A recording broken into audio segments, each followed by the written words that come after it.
Everyone says they want freedom. Freedom to wake up whenever they want. Freedom to eat whatever they want. Freedom to scroll endlessly without rules. But let me ask you a question. Who is more free? The man who can't stop checking his phone every 5 minutes, or the one who controls his attention? The person who eats whatever craving demands, or the one who controls his body and health? You see, the truth is shocking. Discipline is the real freedom. Did you know that the average person spends 2 hours and 31 minutes every day on social media? That's more than 38 days every single year, gone, wasted, stolen, and yet we call that freedom. But in reality, it's slavery. Slavery to impulse, slavery to distraction, slavery to weakness. We've been tricked into believing that freedom means doing whatever we want. Eat the donut, watch another episode, sleep in, skip the workout. But look closely. These choices don't make us free. They trap us. The more you give in to impulses, the more those impulses own you. Freedom without discipline is not freedom. It's chaos. Real freedom is something different. It's the ability to say no when you want to say no, and yes when you want to say yes. It's not being controlled by urges, but controlling them. A disciplined person chooses their actions. An undisciplined person is chained by them. The Stoic philosopher Epictetus was born a slave, yet he said, "No man is free who is not master of himself." Think about that. Freedom doesn't come from doing whatever you want. Freedom comes from doing what you must. Discipline builds habits, and habits build your destiny. Think about health. The disciplined person says no to junk food and yes to exercise.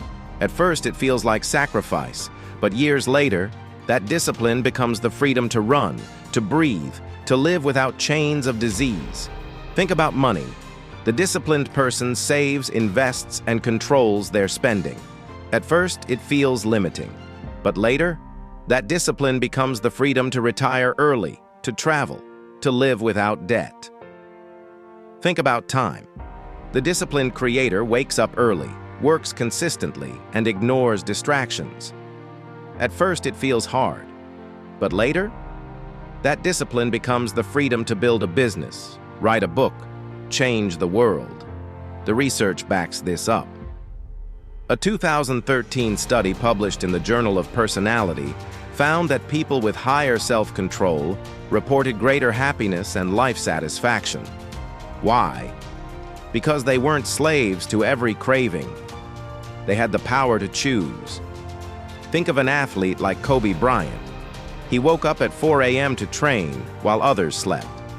At first glance, that looks like restriction, like discipline stealing his freedom. But what did it really create? The freedom to dominate the game, the freedom to retire with a legacy, the freedom to become unforgettable. Or look at Marcus Aurelius, the emperor of Rome. With the entire empire at his command, he still lived with discipline, rising early, writing his meditations, living with restraint. Why? Because he knew that without self-control, even the most powerful man is just a prisoner.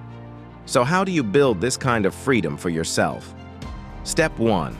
Start small. Don't try to change everything in a day. Begin with one habit. Make your bed, read a page, walk 10 minutes. Step 2. Focus on consistency, not intensity. One small step repeated daily beats, one giant leap followed by collapse. Step 3. Treat discipline like a muscle. The more you train it, the stronger it gets. Failures don't weaken it. They make it grow, as long as you keep pushing. So remember this paradox. Discipline is not a cage. It's the key to freedom of mind, the key to freedom of body, the key to freedom of destiny. Every time you choose discipline, you choose freedom. And every time you avoid it, you hand over your freedom to weakness. So the choice is yours. Stay a prisoner of impulse, or become a master of yourself. Because in the end, discipline is the real freedom.